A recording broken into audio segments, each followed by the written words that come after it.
Welcome to the Jill on Money Show. It's Monday, June 15th, and we are here answering your financial questions. We're also here to help you navigate this wild world of technological advances, of changes in the labor market, in the economy, and help you make sense of it all. So if you've got a question, all you need to do is go to our website. That's jillonmoney.com.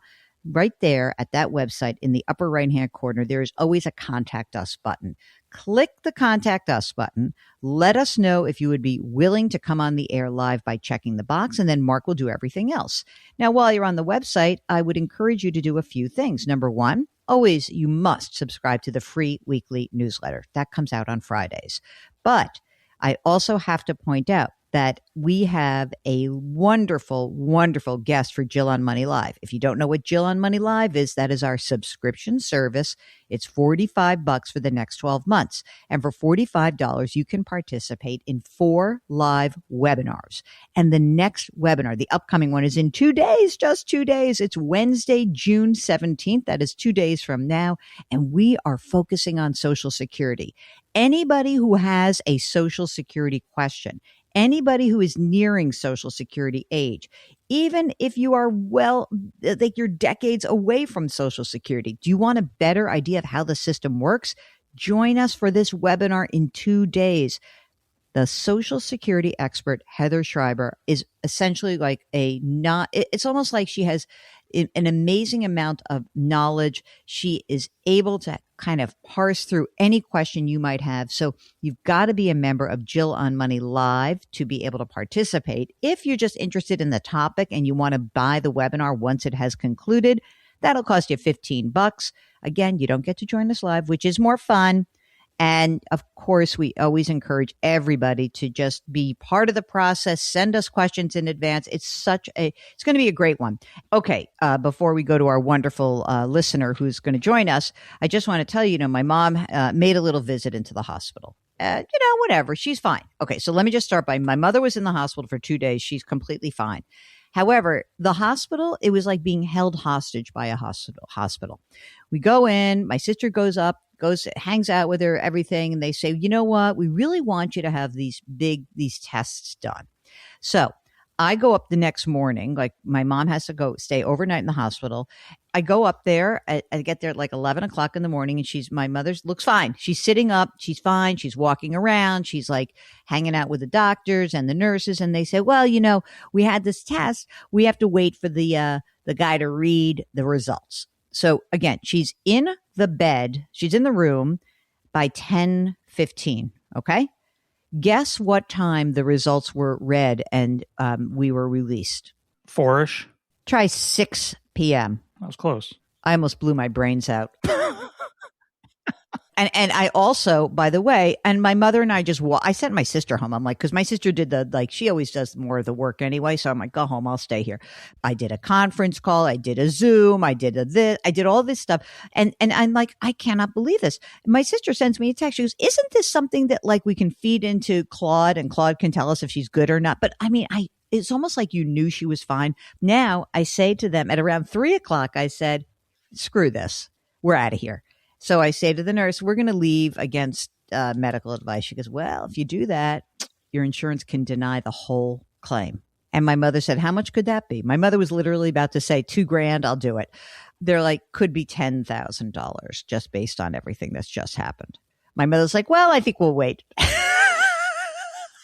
Held hostage by White Plains Hospital, ladies and gentlemen. I was about to ask, were you in the city or not? No. Could you imagine? And my mother's like, oh, I should have gone to NYU. I'm like, oh my God. Then I would have been then we would have been in the ER forever. Forget it.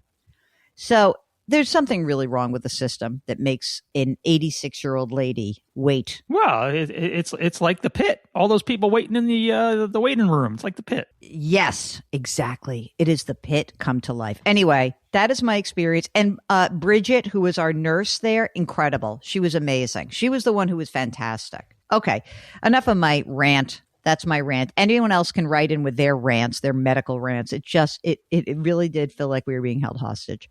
And thankfully, Mom's great. So don't worry, Mom's fine. I guess that if my mother were like dying in there, it would have been a different feeling. But she was up. We were walking around. Let's go get a sandwich. But it was unbelievable. Okay, now Today, Mark, we are joined by Miss Katie from Virginia. Katie, I hope you've never had a bad medical experience. What's going on? How can we help you out? Bad medical experiences, not too terrible. All right. So I want to build a garage, Okay. but I'm not sure how we want to fund it. Okay. Do you have a very fancy car that is going into the garage? No, I don't. Just wanted to make sure I knew what I was dealing with. So tell us what's going on, who you are. You married? You single? The age? Give us a little bit of your backstory. So I'm 48 years old, married 10 years to my husband. Hmm. He's retirement age. He's 66. Oh, wait a minute. Okay. So Is he already retired? he is already retired. Is he collecting Social Security yet or not? He is. What is that amount? It's about 1800. Okay. And you're still working full time? I am still working full time. He's also got a retirement that he gets I think about 1700 from. Oh, you mean like a pension or Yeah, an actual? like Okay, a pension. got it. Perfect, perfect. Is that pension inflation adjusted every year, or is it just the same amount no matter what? It is inflation adjusted.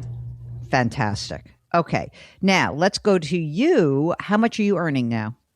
So base is around 62 Okay, thousand a year.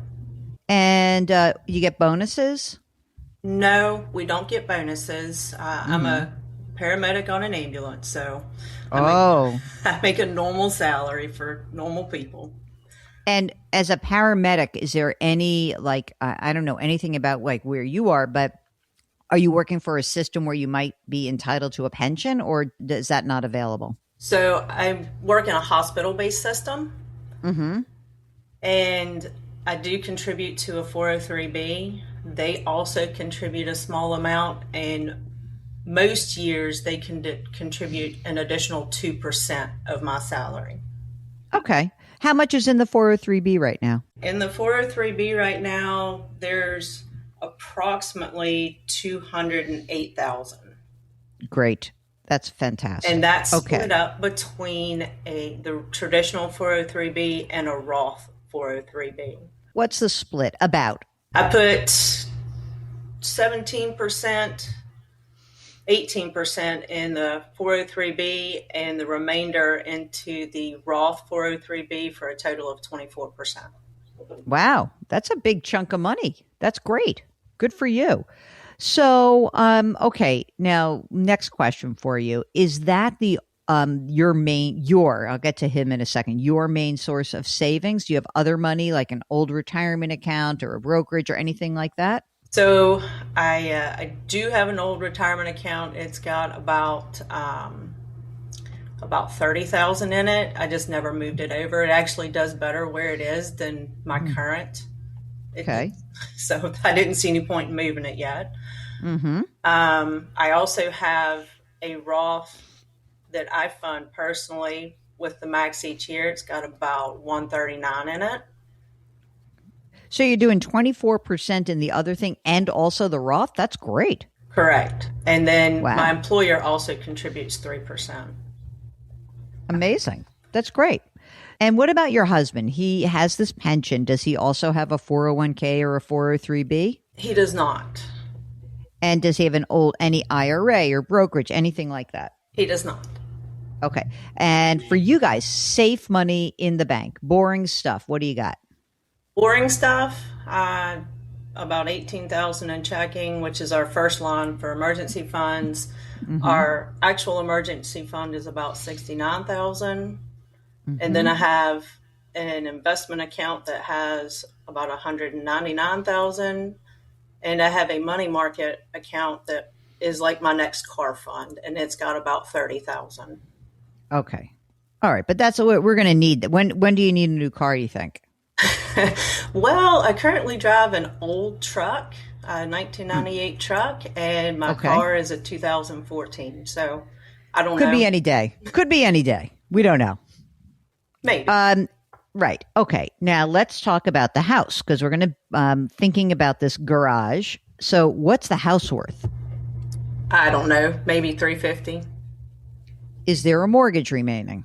No mortgage, paid off. And how much will the garage cost? I don't know. I'm guessing around 60,000. Okay. Is there some so when you're so what's the struggle here? You got the money, you have no debt, right? We've just gone through everything. Correct. And you're going to keep working, right? Yes. Okay. And from your perspective, you're going to build this garage, you're going to keep this house, like things are good, right? Yes. And how much do you think you guys spend on a monthly basis? Because you're saving quite a bit of money. So we probably spend about $2,500 just on our bills. We do take vacations. We're on vacation now. Yay. And we pay for their cash flow. We don't borrow any money for those. We have no credit card debt. I am going back to school in the fall. I'm figuring that's going to cost me about 15 to 20,000, which I'm also intending to cash flow. Essentially, you can pay your bills yeah. your not just like your husband's social security and pension kind of cover the basic bills. You're saving a ton of money in your salary, so there should be zero hesitation on this garage.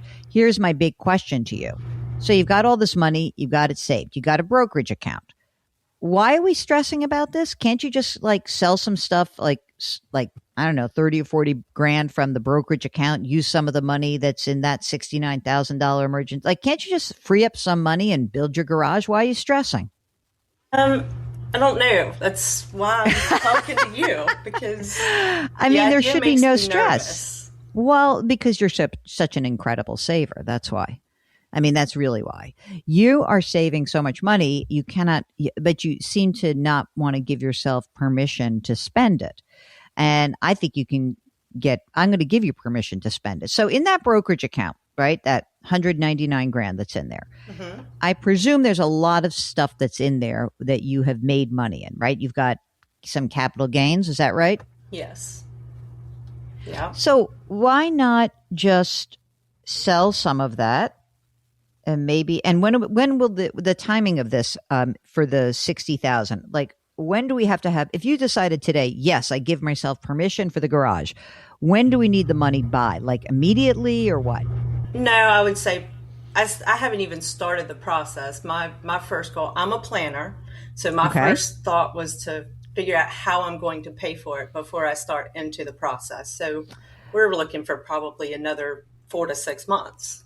Okay. So what I would say is this. I would look at my brokerage account and I might take some of the money out right now, and just say, let me just free up like half of this money so I have it. That way, even if you have, and you can just put it into that account where you have that $69,000. If you had 100 grand in there before the end of the year, you have that ready to go. You can pay for this. And then maybe the beginning of next year, you take a little bit more out of the brokerage account. You pay the tax that'll be due.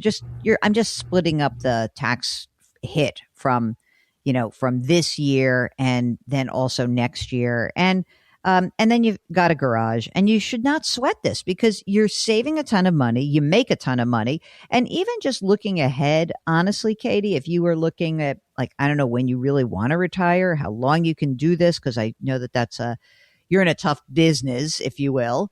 And if you said, I want to kind of be done sooner rather than later, you'll have plenty of money. You guys don't spend a lot of money. So go ahead and get your garage and enjoy yourself. Mark, don't you agree that Katie can build her garage and be happy? Absolutely. I mean, as I was listening to her rattle off the assets, as soon as we got to the 200,000 in the brokerage account, it was like, ding, ding, ding. There you go. I know she was thinking about basically pulling back on her retirement contributions at work. No. But no, now that you have the brokerage account, there's no need. That's what it's there for. Oh my gosh. Mark and I always struggle with this question, Katie, because so many of you guys out there who have been such good savers, you tend to want to really keep saving and saving and saving and saving. And then it comes to the moment where we actually have to do something with all that saving because you want to have like some fun or you want to build something and it's a garage or an addition. Katie, I think you should do this. I mean, you can be planning for it. It's, you got, if you want to do it, maybe by the end of the year, at least get the game plan together. But I would just not look back and just tell me what's going to happen in that garage. Is there going to be a car in that garage? It's going to be a gym? Are you going to tell your husband, like, get your crap out of the house and go into the garage? What's happening in the garage? Or an in-law? Oh my God. Is there an in-law? No in-laws. No. What's happening in the garage? I just want to be able to park my car there. So there's currently... You are entitled to park your car in your garage. Build your garage. I want a dry place that I can go and get in my car, or a not snowy place that I can go and get in my car. All right. So listen, I think that you guys are in great shape. Now, can I ask some other questions? So, do you have like kids or grown kids or you have kids from another marriage? You have kids from another marriage? What's going on that front? We have kids. They're both adults. Mine is still living with us. His is off and got his own life. Great. So. And that's fine. And do you guys have your estate documents, like wills, and everybody know what's going where and who's pulling the plug, etc.? We know what's going where. No, we don't have our documents. We do need to get those. All right, let's get that done. I would say this. Let's do two things. Get the documents, get in touch with somebody, just draft some documents, and then get yourself ready to build your garage, because you will never be wet again. 2027, there will be no rain on your parade, Katie. So go forth and build it, and let us know how it goes. And you can take a picture of it once it's done, because I always like to see the fruits of our conversations. So, gang, if you're sitting there with the money and saving and investing, and you've been so diligent and you need some help giving yourself permission to use it, please get in touch with us. I just think these are the issues that I want people to kind of get through, and I know it's hard. I know that there are a lot of you out there who have been conditioned to be great accumulators. Mark and I are very happy to help you spend some of that money. And so please get in touch with us if you're having a hard time with that. Go to JillOnMoney.com, click the Contact Us button, write us a note. And if you'd like to join us on the air live, just check the box. Mark will do everything else. Don't forget, you can subscribe to us on the Odyssey app or wherever you find your favorite podcasts. Please try to lift someone up, change your work, change your wealth, change your life. Thank you for listening, and we'll talk to you tomorrow.